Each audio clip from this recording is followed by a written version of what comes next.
नमो भगवते वासुदेवाय नमः। जया एकादशी की सभी को हार्दिक बधाई हो।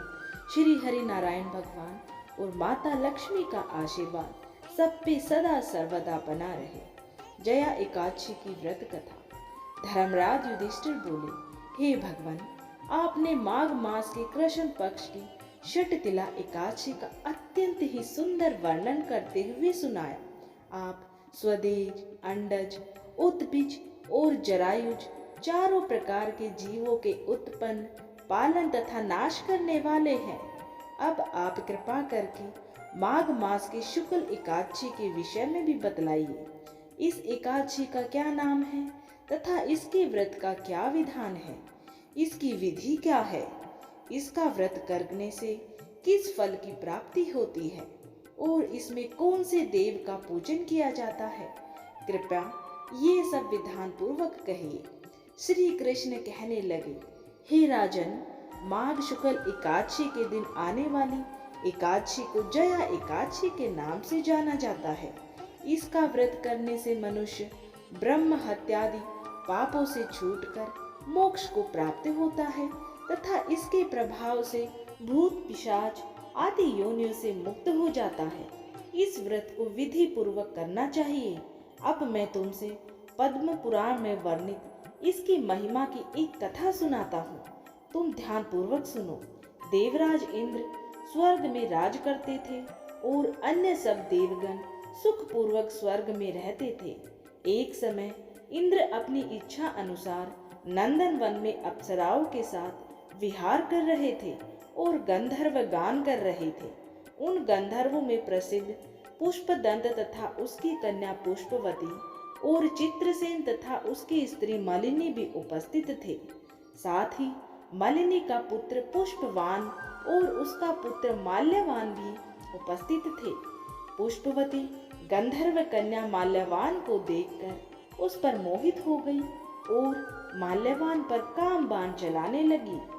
उसने अपने रूप, लावण्य और हाव भाव से माल्यवान को वश में कर लिया।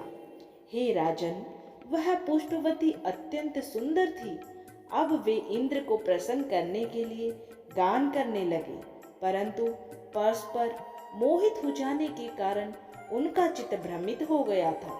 इनके ठीक प्रकार ना गाने तथा स्वर ताल ठीक नहीं होने से इंद्र इनके प्रेम को समझ गया और उन्होंने इसमें अपना अपमान समझकर उनको शाप दे दिया। इंद्र ने कहा, हे मूर्खों, तुमने मेरी आज्ञा का उल्लंघन किया है, इसलिए तुम्हारा धिक्कार है। अब तुम दोनों स्त्री पुरुष के रूप में मृत्यु लोक में जाकर पिशाच रूप धारण करो और अपने कर्म का फल भोगो। इंद्र का ऐसा शाप सुनकर वे अत्यंत दुखी हुए और हिमालय पर्वत पर दुख पूर्वक अपना जीवन व्यतीत करने लगे। उन्हें गंध, रस तथा स्पर्श आदि का कुछ भी ज्ञान न था। वहां उनको महान दुख मिल रहे थे। उन्हें एक क्षण के लिए भी निद्रा नहीं आती थी।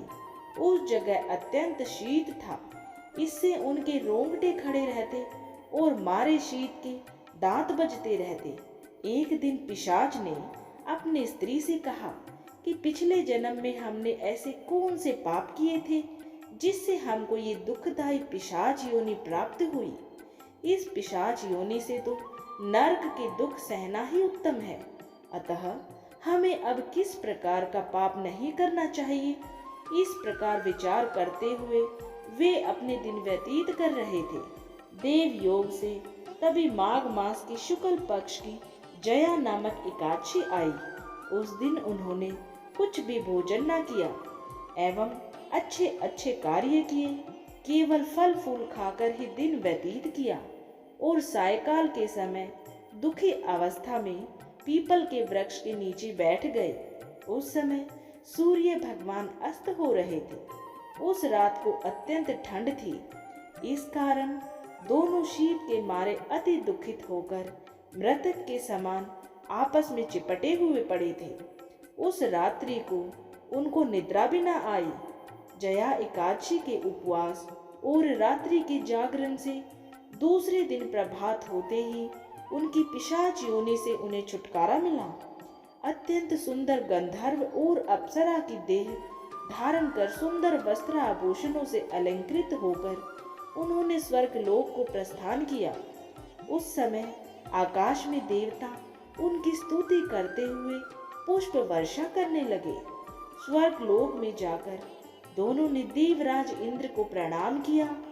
देवराज इंद्र इनको पहले जैसे रूप में देखकर अत्यंत आश्चर्यचकित हुए एवं पूछने लगे कि तुमने अपनी ये पिशाच योनि से किस प्रकार छुटकारा पाया, अतः हमें ये सब बतलाइए। माल्यवान बोले, हे देवेंद्र, भगवान विष्णु की कृपा और जया एकादशी के व्रत के प्रभाव से ही हमारी पिशाच देह छूटी है। तब इंद्र बोले कि हे माल्यवान, भगवान की कृपा और एकादशी का व्रत करने से न केवल तुम्हारी पिशाच योनि छूट गई, वरन हम लोगों के भी वंदनीय हो गए, क्योंकि विष्णु और शिव के भक्त हम लोगों के वंदनीय हैं। अतः आप धन्य हैं। अब आप पुष्पवती के साथ जाकर विहार करो। श्री कृष्ण भगवान कहने लगे कि हे राजन युधिष्ठिर, इस जया एकादशी के व्रत से बुरी योनि से भी मुक्ति मिल जाती है। जिस व्यक्ति ने जया एकादशी का व्रत किया है, उसने मानो सब यज्ञ जप दान आदि कर लिए हैं। जो मनुष्य जया एकादशी का व्रत करते हैं, वे अवश्य ही 1000 वर्ष तक स्वर्ग में वास करते हैं।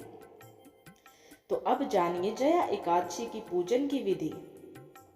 जया एकादशी के दिन सुबह जल्दी उठकर स्नान आदि से स्वच्छ वस्त्र पहने और हाथ में जल लेकर व्रत का संकल्प करें।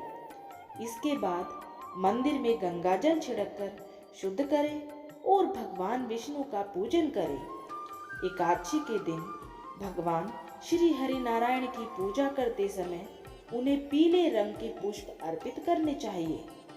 देसी घी में हल्दी मिलाकर उसका तिलक लगाना चाहिए। इसके बाद घी का दीपक जलाएं और मिठाई अर्पित करें।